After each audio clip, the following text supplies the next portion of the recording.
Have you ever considered that your colleagues at work may actually be in some ways your significant other? The reason I'm saying this is because we tend to spend a lot of time at work, far more sometimes than we spend with family, friends or spouse. And those are the people who understand, what is it that you're actually doing professionally. Maybe they understand a lot more about the kind of pressures that you are under. Maybe they understand a lot more about what really matters to you in the context of your job, and you may feel more aligned, you may feel more understood, more heard. So in many ways, I think it's important for us to recognize that the workplace is an extremely important space which affects our emotional health.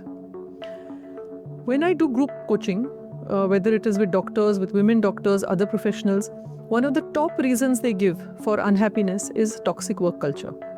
So what is toxic work culture? There are many things that go into it, but one of the very important ones is that there is a lack of safety. Like, people are not sure who they can trust. They are afraid of punishment. They are afraid to speak out. There is a lot of gossiping. There's a lot of office politics. There's a lot of backstabbing. There's competition, which is unhealthy. There's people taking credit for each other's work or not giving credit to the right person. In many ways, a lot of this stems from the top leadership and what kind of an environment they create at work.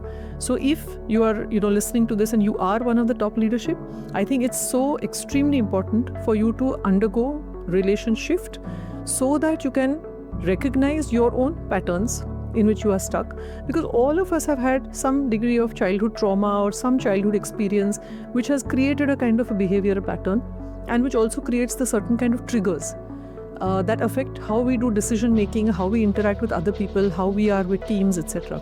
So if you are a leader, you definitely should invest in that. If you are not in a title of a leader or in a leadership role, I think it's still very, very critical for you to undergo relation shift so that you can actually be the leader of your own life. You may not be the CEO of your company or the dean of your college or principal of your school, but you can still be the principal of you. You can still be the CEO of yourself and your own life. And this is something I spoke about even at the TED talk that I gave recently, is that you need to learn to reset your GPS to go towards your goals based on what is it that you desire. From the time of birth, we have so many labels attached to us. Somebody else gives us a name, we have a nationality, a religion by default. Rarely, if ever, does anybody ask us. And in fact, in India or across Asia, there's a lot of pressure that, when you grow up, you must do this and you must look after your parents and you must become a doctor or whatever it is that, your family kind of insists that you should do. And very often it's just easier to just say yes because there's too much conflict if you try to be your own person. Similarly, in toxic work conditions, there may be a lot of people who are contributing to the toxic work culture. But if you are also allowing yourself to be, let's say, a passive victim of their behavior, then in many ways it's going to be even more difficult to shift the toxic work culture. Now, some of you may say, oh God, I can't be bothered with this. It's already bad enough that I have to go to work and spend 8 hours with those people. But I'm going to ask you at the beginning of the new year to give yourself a micro challenge. Just do 2-3 small things and see if it shifts, because studies have now shown a very fascinating data. It takes only 3.5% of people to do something differently to eventually bring about a complete change. Can you imagine that?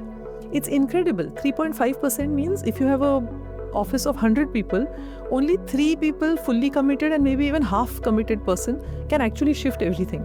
So you can maybe suggest, or you can do for yourself a morning ritual when you come in where, you smile and greet everyone, or you do something a little bit out of the ordinary. Maybe you start a little, newsletter, or you do some kind of potluck kind of planning for the week. Anything which allows people to accept each other as equal human beings, reduce the sense of competition and negativity. Maybe you be the one to walk away if, gossip is being told over there. Create a culture where positivity, positive reinforcement, healthy interactions is something that people look forward to when they come to office. So here is my challenge for you.